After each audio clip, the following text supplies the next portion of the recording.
সুপ্রিয় দর্শক, আসসালামু আলাইকুম। আপনাদের সবাইকে স্বাগত জানাচ্ছি এখনকার আলোচনায়।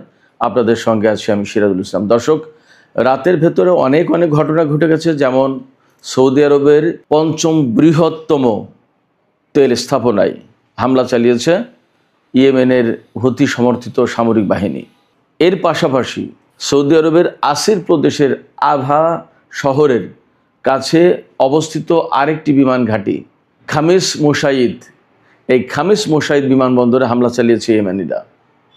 এর আগে সৌদি আরব ইয়েমেনের হুদাইদা সমুদ্র বন্দরে হামলা চালিয়েছিল।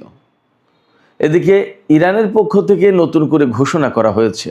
গতকাল খাতামুল আম্বিয়া হেডকোয়ার্টার্সের কমান্ডার জেনারেল আবদুল্লাহি বলেছেন যে একজন ইরানি নাগরিক নিহত হলে তার বিপরীতে একজন মার্কিন সেনাকে হত্যা করা হবে। মানে ইরানের পক্ষ থেকে মারাত্মক রকমের প্রতিশোধের ঘোষণা দেওয়া হলো। ইরানের প্রেস টিভি আরেকটি খবর দিয়েছে যে কাতারের আল উদেইদ বিমান ঘাঁটির পাশাপাশি সংযুক্ত আরব আমিরাতের আল জাফরা বিমান ঘাঁটি খালি করা হয়েছে, অর্থাৎ মার্কিন সেনাদেরকে, মার্কিন বিমান বাহিনীকে এখান থেকে সরিয়ে নিয়েছে। এ দুইটা খালি। এ পাশে আরেকটি সূত্র থেকে খবর পাওয়া গেল কুয়েত এবং বাহরাইনের বিমান নাকি ইরানের বিরুদ্ধে হামলায় অংশ নিয়েছে এবং সেই বিমান কুয়েত আর বাহরাইনে না নেমে সেই বিমান অবতরণ করেছে সংযুক্ত আরব আমিরাতে। এই ঘটনার পর আসলে ইরান কি প্রতিক্রিয়া ব্যক্ত করে এবং কি হয় পরিস্থিতি, সেটা কিন্তু এখন অনেক বড় প্রশ্ন হয়ে দাঁড়ালো। সুপ্রিয় দর্শক, ইরান এবং আমেরিকার মধ্যে যখন এই রকমের একটা চরমতম অচল অবস্থা, হরমুজ প্রণালী কলাপস, বাবাল মানদেব প্রণালী কলাপস, তখন পাকিস্তান ইরান এবং আমেরিকার প্রতি আহ্বান জানিয়েছে যে ইসলামাবাদ সমঝোতা স্মারক সই হয়েছিল সেইটাতে আবার ফিরে আসার জন্য। এবং এই কাজে পাকিস্তান বিশেষ একটি দেশকে সম্পৃক্ত করার চেষ্টা করছে। কোন সেই দেশ, এই সমস্ত নিয়ে আমি বিস্তারিত আলোচনা করব আজকের ভিডিওতে। আশা করি আপনারা সঙ্গেই থাকবেন। আর ভিডিওটি যদি ভালো লাগে তাহলে লাইক, কমেন্ট, শেয়ার করবেন এবং চ্যানেলটি সাবস্ক্রাইব করে সাথেই থাকবেন। দর্শক, চলুন বিস্তারিত আলোচনা করি। প্রথম আলোচনা আমরা ইয়েমেন সৌদি ক্রাইসিস দিয়েই শুরু করি। সৌদি আরব গতকাল ইয়েমেনের আল হুদাইদা সমুদ্র বন্দরে হামলা চালিয়েছিল। একদম দক্ষিণ পশ্চিমাঞ্চলীয় সমুদ্র বন্দর, লোহিত সাগরে অবস্থিত এটা। এই সমুদ্র বন্দরে হামলা চালিয়েছে সৌদি আরব। কেন? ওই যে ইয়েমেনিরা বাবাল মানদেব প্রণালী আটকে রেখেছে, এখান থেকে সৌদি আরবের কোনো জাহাজ ভারত মহাসাগরের দিকে যেতে দেবে না, আবার ভারত মহাসাগর বাবাল মানদেব প্রণালী পার হয়ে সৌদি আরবের দিকে যেতে দেবে না অন্য কোনো জাহাজ। এই যখন পরিস্থিতি, অর্থাৎ এই রকম যখন অবস্থা, এবং এরই মধ্যে কার্যকর করেছে সৌদি আরবের জাহাজে ইয়েমেনি সেনারা হামলা চালিয়েছিল, সে খবর তো গত পরশু দিনের। এই প্রেক্ষাপটে সৌদি আরব ইয়েমেনের আল হুদাইদা সমুদ্র বন্দরের উপর হামলা চালিয়েছে, বিমান হামলা।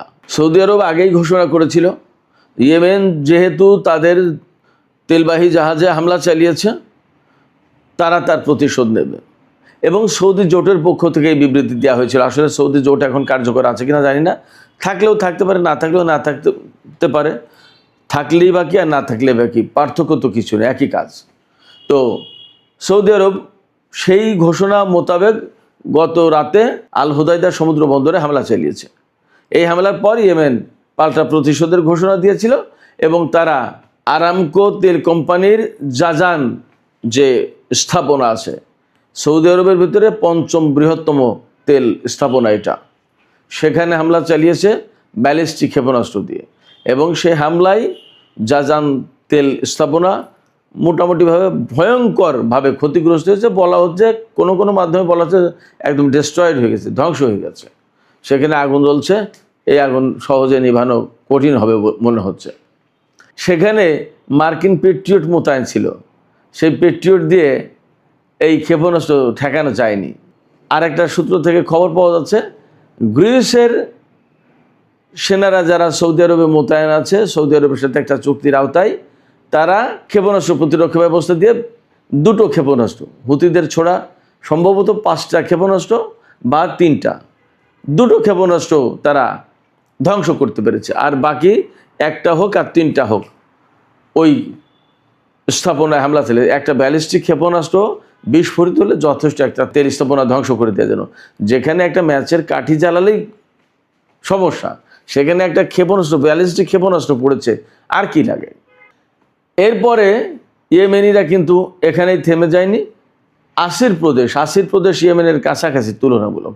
আসির প্রদেশের খামিস মুসাইদ বিমানবন্দর, সেই বিমানবন্দরে হামলা চালিয়েছে ইয়েমেনের সেনারা, সেখানেও ক্ষেপণাস্ত্র হামলা চালিয়েছে।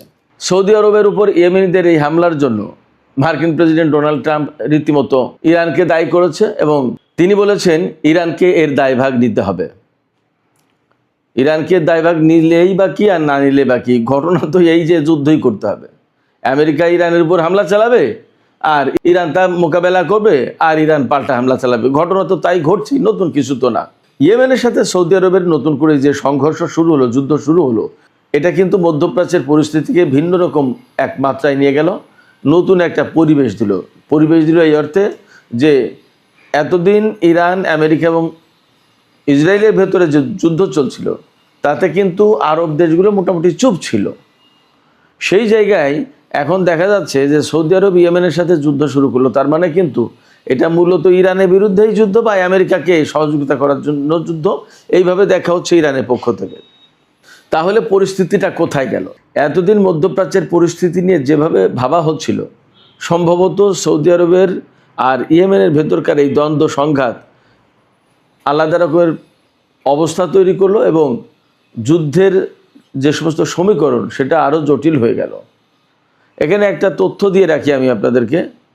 বাবাল মানদেব প্রণালী, যেটা মূলত হুতিরা কন্ট্রোল করে, শুধু হুতিরা কন্ট্রোল করে না, বাবাল মানদেব প্রণালীর অপর দিকে তো অর্থাৎ দক্ষিণ পাশে তো সোমালিয়া, সেখানে তাদেরও একটা নিয়ন্ত্রণ আছে, বাট মূলত কন্ট্রোল করে এখানে হুতিরা। এখানে হুতিরা খুব স্ট্রঙ্গার। তো এই যে বাবাল মানদেব প্রণালী, এই বাবাল মানদেব প্রণালী দিয়ে ইউরোপ, আফ্রিকা এবং এশিয়ার যে ইন্টারনেট কেবল, যেটা সাবমেরিন কেবল, এই সাবমেরিন কেবলের একটা বিরাট অংশ কিন্তু এই দিক দিয়ে অতিক্রম করেছে। সেক্ষেত্রে যুদ্ধের পরিস্থিতি যদি এমন ভয়ঙ্কর অবস্থায় নেওয়া হয়, সেখান থেকে হয়তো ইয়েমেনের হুতিরা এই কেবলের দিকে নজর দিতে পারে, অর্থাৎ এই কেবল কেটে দেওয়া, ধ্বংস করে দেওয়া, এগুলো করতে পারে। তখন কিন্তু সারা বিশ্বের ইন্টারনেট ব্যবস্থা, ডেটা সিস্টেম, এগুলো কিন্তু ভয়ঙ্কর ক্ষতির মুখে পড়বে, ঝুঁকির মুখে পড়বে। এই সমস্ত টেকনিক্যাল দিক, এই সমস্ত যে কৌশলগত দিক, এই বিষয়গুলো আমেরিকা, সৌদি আরব তাদেরকে মাথায় নেওয়া উচিত বা মাথায় নিয়েছে মনে হচ্ছে। আমরা দেখতে পাচ্ছি আমেরিকা ইরানের বিরুদ্ধে বড় হামলা চালানোর কথা বলেও কিন্তু এখনও হামলা চালায়নি সেই রকমের। আমেরিকা হামলা চালাতে চাইছে, ইসরায়েল তাকে সাপোর্ট দিচ্ছে, বাট হামলা হলে তার পরিণতি কী হবে সেটা কিন্তু ভাবতে হচ্ছে। এবং এই ব্যাপারে সম্ভবত বিশ্বের গুরুত্বপূর্ণ দেশগুলো আমেরিকাকে বারবার সতর্ক করে দিচ্ছে যে এই ধরনের বড় হামলা হলে তার পরিণতি কিন্তু অন্যরকম হতে পারে।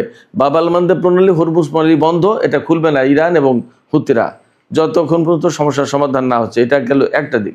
আরেকটা দিক হচ্ছে হরমুজ প্রণালী এবং বাবাল মানদেব প্রণালী, দুই প্রণালী দিয়েই এই রকমের গুরুত্বপূর্ণ সাবমেরিন কেবল গেছে, যেটা সারা বিশ্বের ইন্টারনেট এবং ডেটা সিস্টেমের সাথে জড়িত। এইগুলোতে যদি ইরানিরা বা ইয়েমেনিরা হাত দেয় তাহলে কিন্তু সারা বিশ্ব কলাপস হয়ে যাবে। এগুলো মাথায় রাখতে হচ্ছে। সুপ্রিয় দর্শক, আলোচনার শুরুর দিকে যে কথা বলছিলাম, ইরানের পক্ষ থেকে একটা গুরুত্বপূর্ণ ঘোষণা এসেছে। ইরানের খাতামুল আম্বিয়া হেডকোয়ার্টার্স, যেটা তার কমান্ডার জেনারেল আবদুল্লাহি, তিনি গতকাল ঘোষণা করেছেন মার্কিন হামলায় যদি একজন ইরানি নাগরিক নিহত হয়, তার বিপরীতে ইরান একজন মার্কিন সেনার জীবন নিয়ে নেবে, অর্থাৎ একজন মার্কিন সেনাকে হত্যা করবে। এটা একদম ওপেন ডিক্লারেশন, এটা আমার কোনো ব্যাপার না এবং এটা আমার কোনো দাবি না। ইরানের পক্ষ থেকে এই ঘোষণা দেয়া হয়েছে। তার মানে কি?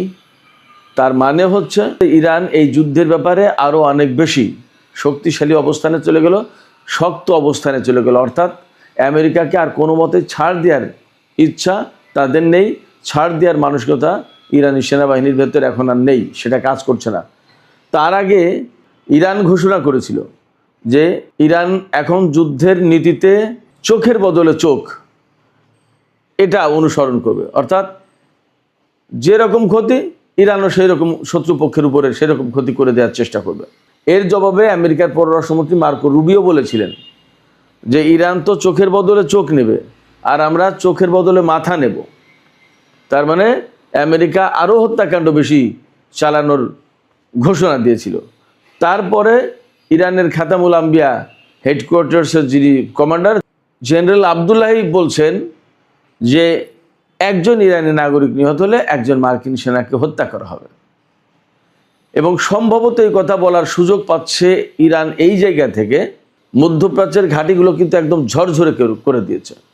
অর্থাৎ কুয়েত, বাহরাইন, সংযুক্ত আরব আমিরাত, কাতার, ইরাক, এই সমস্ত জায়গায় যে সমস্ত আমেরিকার ঘাঁটি ছিল সেই ঘাঁটিগুলো বেশিরভাগই তছনছ হয়ে গেছে। যখন তছনছ হয়ে গেছে তখন মার্কিন সেনারা সেখানে কিন্তু খুব নিরাপদ না।